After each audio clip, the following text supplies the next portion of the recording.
Aconselhado para quem gosta de mentira, de enrolada e de safadeza.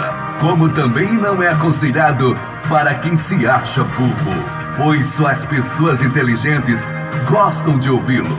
O programa que entra no ar agora é de um político respeitado, intelectual e, sobretudo, independente.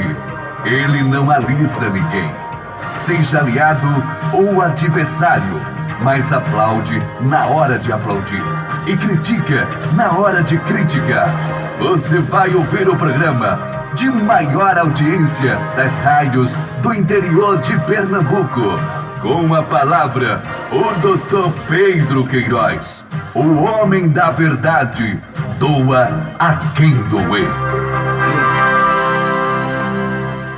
Boa tarde, meus amigos, amigas, que me honram, me dignificam com esta maravilhosa audiência crescente de maneira geométrica a cada programa. Eu recebo os telefonemas, agradeço, inúmeros telefonemas. Agora mesmo, subindo aqui, meu amigo Toco ligou para mim, que foi da polícia, aposentado, dizendo: Pedro, não esqueça de falar sobre a língua portuguesa, sobre religião. Também aqui meu amigo Marcos Aurélio, que está aqui fora, pedindo para fazer lembranças, e tantos outros, que eu anoto assim, eu às vezes esqueço realmente, porque são muitos nomes.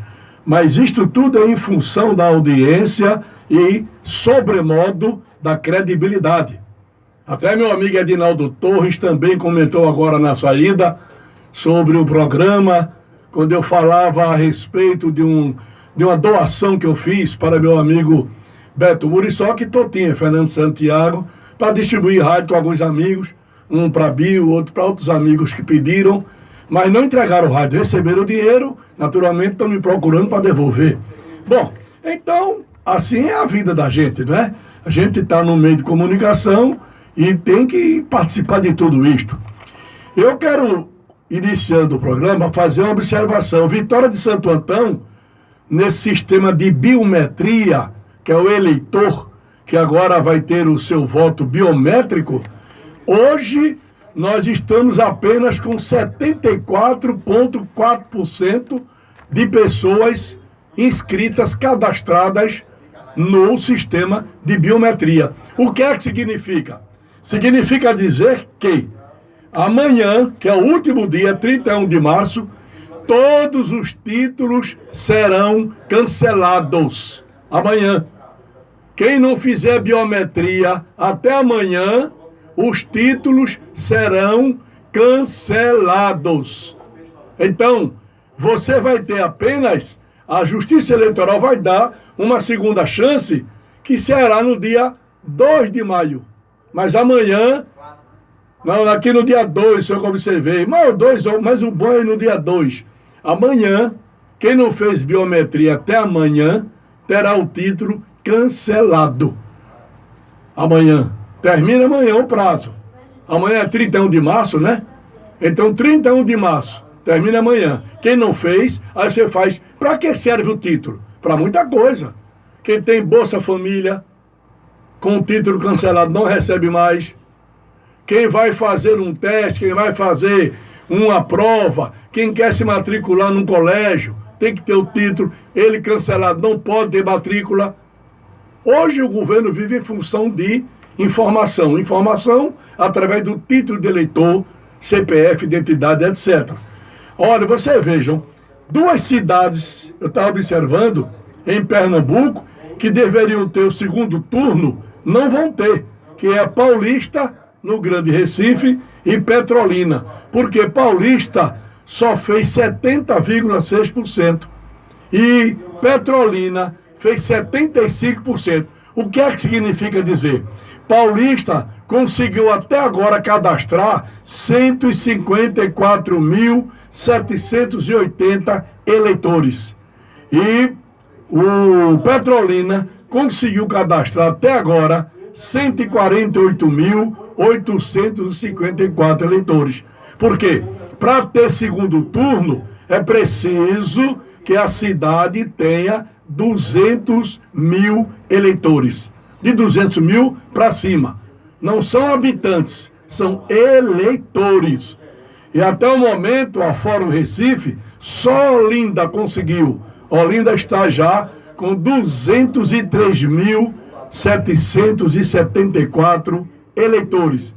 Vai ter segundo turno. Paulista e Petrolina dificilmente terão, porque não alcançarão essa meta de 200 mil eleitores. E é como se diz, é até 4 de maio mesmo. É 4 de maio. O André Ângelo fez a advertência, é 4 de maio. Que você cancela o título amanhã, é cancelado, mas você pode reativá-lo a partir do dia 4 de maio.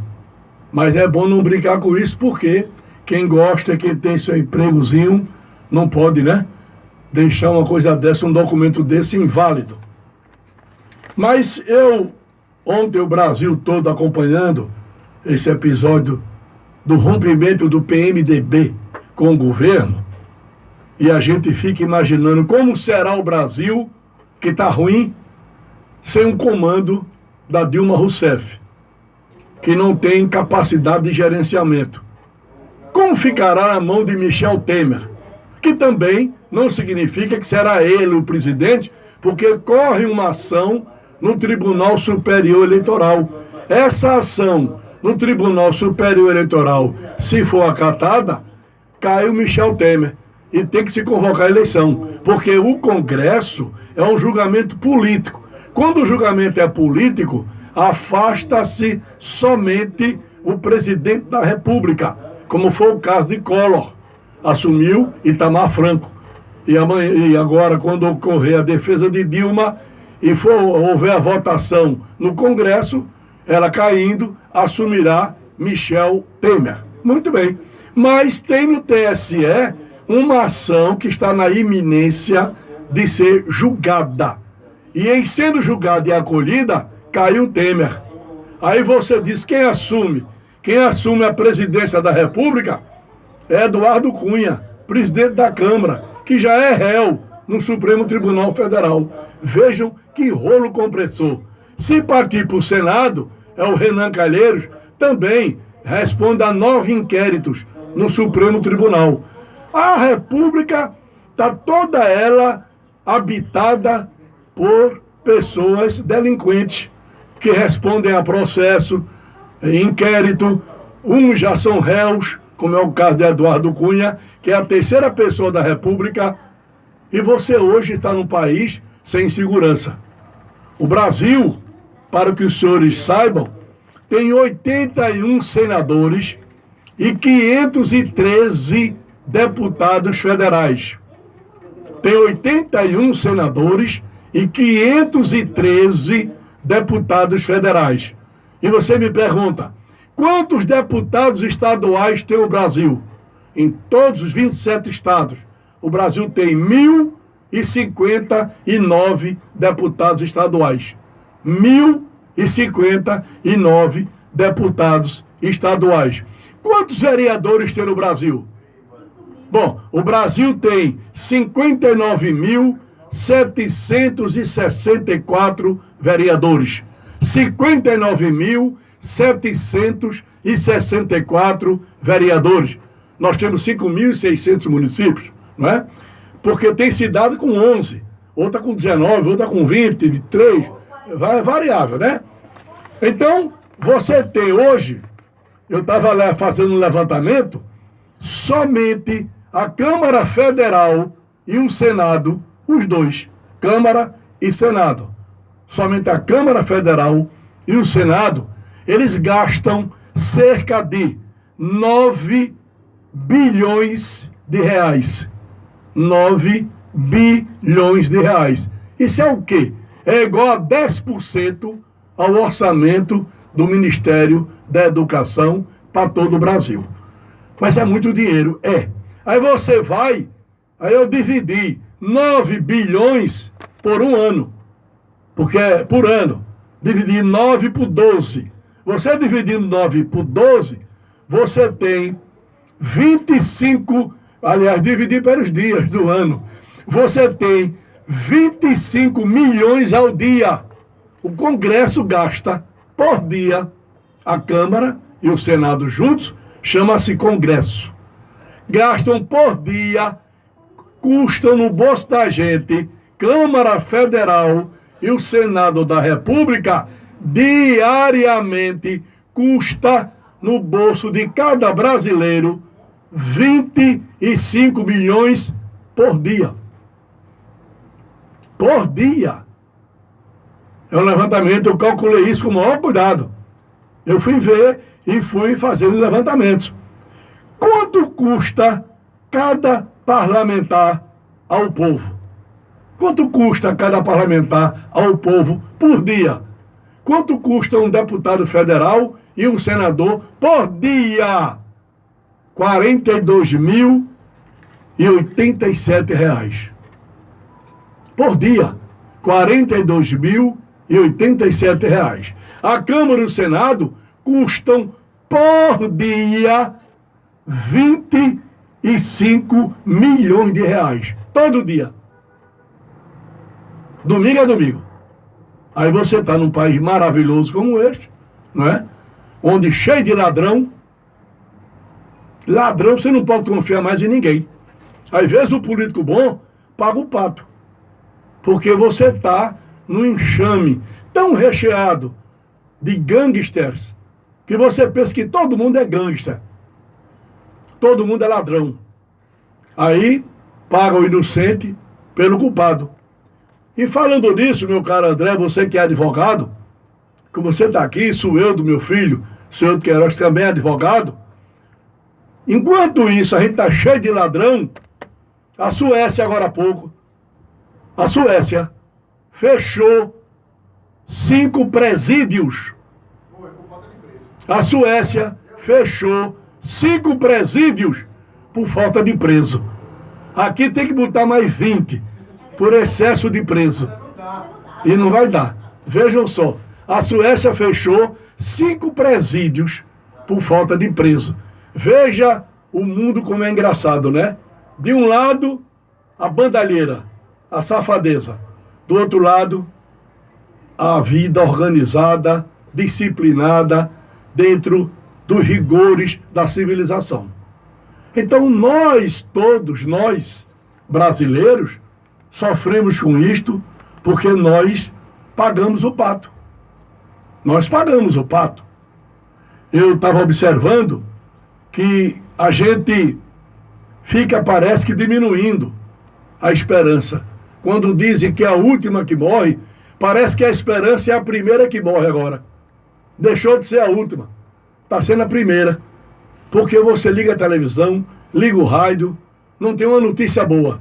É só de assalto, de roubo, tudo isso. Só disso. Acaba de chegar aqui Tan, figura extraordinária, que inclusive seu irmão tem ajudado muito você. Toco, Beto Muriçoca, sempre dão uma ajudazinha a você. Você tem que agradecer a eles. Então, a vida é isso aí. A gente vive num país misturado. Bandido para todo lado. Você está sentado na praça, às vezes tem um ladrão perto de você e não sabe. E o pior, antigamente, quando alguém roubava uma casa, vocês que são homens inteligentes, observe que quando ia para o vizinho dizer a alguém, ontem roubaram minha casa, aí dizia, como foi? Chegou a ver, vi, era um negão. Era um negão. Não é negão não, é acaba de cabelo loiro hoje, olhos azuis, paletó e gravata. Mas antigamente o racismo era tão grande que mesmo que a pessoa não tivesse visto o ladrão, ela dizia assim, foi um negão que estava no telhado. Não é? Não é verdade? Então, esse é o Brasil que mudou tanto que a gente fica hoje sem condições de acreditar em tudo que houve. E acredita muito pouco. Mas muito pouco mesmo. Ontem eu fui ao aniversário de um candidato a prefeito, Osias Valentim. Cheguei à minha casa, ontem não. Foi anteontem à noite, a esposa dele me ligou, me convidando. Aí disse, Pedro, você pode vir? Claro que eu posso. Eu vou a qualquer canto, vou em qualquer lugar, vou em qualquer tipo de avião, de carro, até no cavalo do cão, que eu sou livre, não é? Eu não tenho esse negócio de, não, aqui nessa rádio aqui, tá aí o André que é diretor e um dos bons, e o Henrique é o dono do programa, Eu digo sempre. A chicotada de Henrique já está guardada para ele levar. Não escapa ninguém comigo, não. A não ser que voe. Se voar, escapa. Agora, eu também ao mesmo tempo digo, e falar em chicotada, ninguém melhor do que Quitão para falar sobre isso. Levou 3 pisas boas na campanha, nunca mais ele saiu do prumo. Agora está em ordem, trabalha com o Henrique, né? Graças a Deus. Muito bem. Então o que eu digo é o seguinte, você hoje, né, nesse momento em que o país está vivendo, você tem que ter liberdade, é o que eu tenho aqui. Agora, Henrique é um homem de coragem. Henrique é um democrata. Me põe no programa, no horário dele, que ele, metade da rádio é dele. Enquanto isso, Elias não tem essa coragem, viu, André? Não tem. O Agraício Júnior também não tem essa coragem, nem o pai. Porque para fazer um programa lá, eu tenho que dizer assim, Agraício é o maior homem do mundo, é um homem que não tem pecado. Aí comigo não tem essa boquinha, não. E para fazer de Elias também, só falar na comunhão, que ele comunga muito. Eu sei, é um bom católico. Eu tenho que dar uns apertozinhos, porque ninguém é perfeito, não é verdade? E aqui eu tenho esse direito. Aqui o pau que dá em Chico, também dá em Francisco. E assim o povo gosta. É a razão deste programa ter a audiência que tem. Recebo telefonema ininterruptamente. Pedro, adorei. Eu abri o Face, Sueldo fez um Face para mim, e olha que com 2 dias, estava com 700 pessoas. E agora o meu programa está no YouTube. Você liga no YouTube e aparece. Tudo aquilo que eu estou falando aqui sai no YouTube. Para toda parte do mundo. Eu já tenho gente de Portugal pedindo amizade a mim no Face. De Portugal. Eu tenho já. Quer dizer, é sinal de que não é só a Rádio Vitória FM que vai longe. Primeiro, a rádio vai longe pela qualidade dos seus componentes. É um quadro profissional bom que a Vitória FM tem. Tem um bom quadro profissional. Não só aqui, mas também na sonoplastia, na mesa de som, a partir do Adelito Barbosa, que consegue mexer nisso de olhos fechados. Ele abre os olhos só para olhar para mim, mas ele pode fechar o olho, está mexendo nos botões, porque ele conhece tudo. Então a rádio tem um bom quadro de profissionais. Por isso ela tem a credibilidade que tem. E vai longe. Cidades limítrofes à Vitória escutam isso aqui. Aí eu disse, fui ontem aniversário de Osias, café da manhã. Não estava aquele cafezão bom não, mas dava para comer alguma coisa. Tinha lá um mamãozinho, tinha uma goiabinha, umas besteirinhas, mas dava. Tinha lá uma macaxeirazinha. Mas Osias sempre uma pessoa simpática, não é? E eu conversei muito lá com ele, com outras pessoas, e participei do café da manhã. Ele com a crença de que será o candidato de Elias. Paulo Roberto certamente termina dia 2 de março, abril, o prazo para Paulo procurar um partido. Se não procurar, porque Paulo já sabe que Paulo levar lapada na convenção. E então, conversando com Osias, disse, olha, se você se eleger prefeito, que é uma coisa muito remota, me convide que eu vou à sua posse. Mas de antemão, eu vou já convidá-lo para a posse de Henrique Filho, que é o candidato aqui nosso a prefeito. E você não vai ter trabalho nenhum, porque seu trânsito é livre. Pode ir à posse. Isso eu garanto a você, você entra comigo lá. Não, Pedro, vou. Perspectiva de Henrique Filho muito bom, claro. Novo, não é? Menino ainda sem... É o que tanto está querendo que eu fale da história de segunda-feira. Entrou na política muito novo. Foi vereador uma vez comigo. Eu até lembrava aqui ontem aí. Muitas vezes ele estava a mão na boca. Eu tinha medo. O que é que esse menino tem? Era 3, 4 dedos caindo, dente de leite. Ele, era. Os dentes caíam da boca dele. Entrou novo na política. Feito o pai. Porque Henrique Heran, quando entrou em política, tinha uma bochecha de quase 10 quilos cada uma. Gordo. Entrou sem torção de nada. Foi vereador, depois deputado, com cara de leso, o Henrique, velho, e está com 10 mandatos. Quer dizer, esse engana a gente. A gente pensa que ele é besta e não é. Tem 10 mandatos. Não é brincadeira. O cara tem 10 mandatos de deputado, sem dinheiro, porque Henrique não tem dinheiro. Não tem. É uma pessoa, né? Ele é um remediado, mas não tem dinheiro. Para os que tem aí, o dinheiro que esse povo tem, o dinheiro que Elias tem, o dinheiro que Agraício tem, sobretudo o filho, que tem carro, tem apartamento, tem uma fazenda com 20 carros do ano novo dentro, tem cavalo de 1,5 milhão só galopando dentro da fazenda dele. Henrique não. Henrique tem nada. Tem aquele calcário dele que dá apenas, se uma galinha ciscar muito, acaba. Numa galinha trabalhadora, acaba ligeiro. Então, 10 mandatos, a gente tem que tirar o chapéu para ele. Tem que tirar o chapéu. Porque não é fácil. Campanha política custa. A turma dizia, Pedro, você foi vereador, não gastou dinheiro. Gastei. Tá aí o Quitan. Era motorista do meu carro de som. Só Quitan, quanto não comeu meu? Era. De vez em quando eu dou uma despesa. Eu tomo um problema aqui no estômago, o médico mandou me alimentar. Tomo 50. Ele tomava umas. E dizia que era para comer. Quer dizer, quanto não custou Quitan a mim?